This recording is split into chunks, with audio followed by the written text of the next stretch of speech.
पर मदद करता है, हर पॉइंट पे मदद करता है, हमारे कष्ट को निवारण करता है। चाहे किसी प्रकार का, चाहे शारीरिक है, चाहे पारिवारिक है, चाहे कोई राज संबंधी है, चाहे कोई मुकदमेबाजी में है।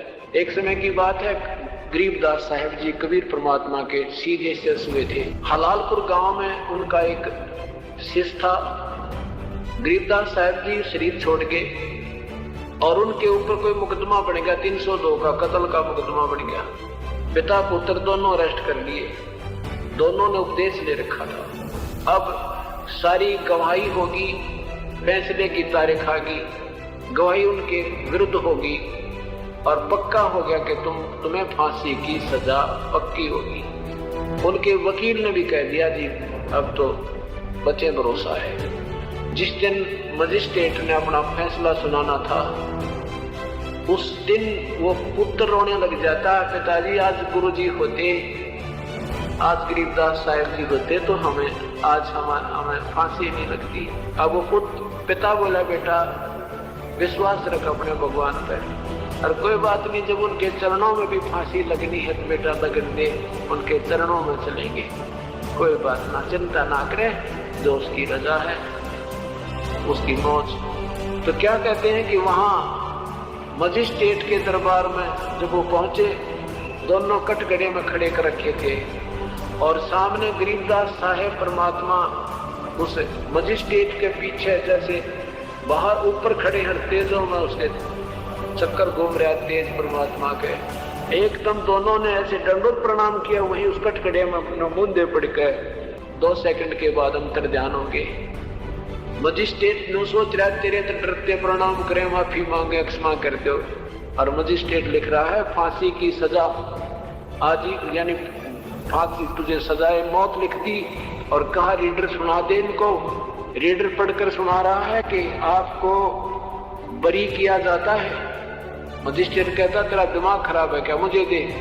मजिस्ट्रेट ने पढ़ा, से सोचिए तो बरी लिखा, कागज पाट दिया, फिर लिखा, फिर उसको दिया कि अब जब उसने देखा, फिर वही पढ़ा कि बरी तुम दोनों को भाई इज्जत बरी किया जाता है। मजिस्ट्रेट बोला तू क्या कह रहा है, फिर देखा वो सचमुच, फिर तीसरी बार फिर लिखा, उसके लिखी उसने कि फांसी की सजा दी जाए, उसके सामने अक्षर चेंज हो गए कि इसको बरी किया जाए।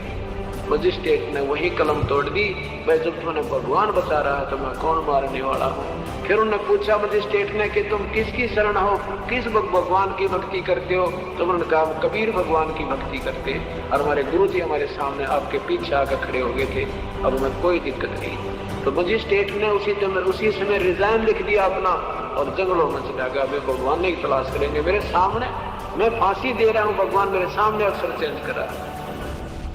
तो उन दोनों को बरी कर दिया भगवान ने। तो ये जम जो राजा से डरे, ये मिट कर्म के लेख, अदली अदल कबीर हैं, कुल के सतगुरु एक। दिल्ली के वाजिदपुर गांव में संत गरीबदास जी का एक शिष्य था। शिष्य के प्रार्थना करने पर संत गरीबदास जी कुछ दिन वाजिदपुर गांव में ठहरे।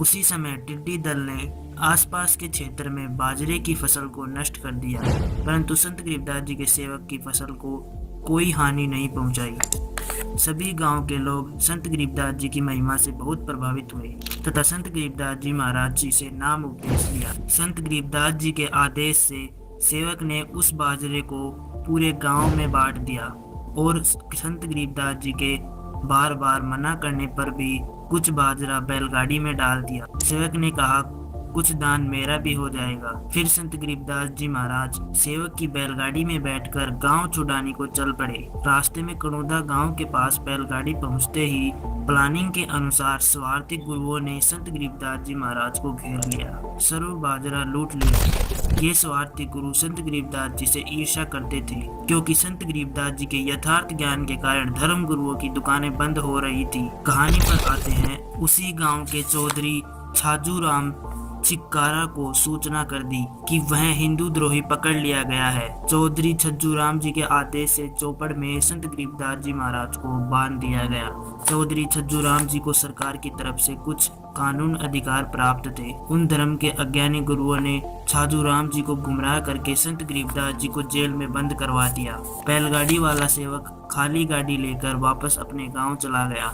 कुछ समय उपरांत वाजिदपुर के भक्तों की प्रार्थना मानकर संत गरीबदास जी को छोड़ दिया गया। संत गरीबदास जी ने कुछ नहीं कहा तथा अपने गांव चले गए। कुछ दिनों उपरांत सुबह सुबह छाजूराम जी घूमने जाते हैं। एक तालाब के पास गए तो 2 घुड़सवारों ने हाथ काट दिए और उसी समय दोनों घुड़सवार अदृश्य हो गए। वहां पर उपस्थित बहुत से व्यक्तियों ने इस घटना को देखा। छाजूराम जी ने हाथों का बहुत उपचार करवाया, परंतु दर्द तथा रक्त का स्राव बंद नहीं हो रहा था। फिर एक व्यक्ति ने संत गरीबदास जी के पास जाने को कहा। संत गरीबदास जी के आशीर्वाद मात्र से छाजूराम जी का दर्द पल भर में समाप्त हो गया।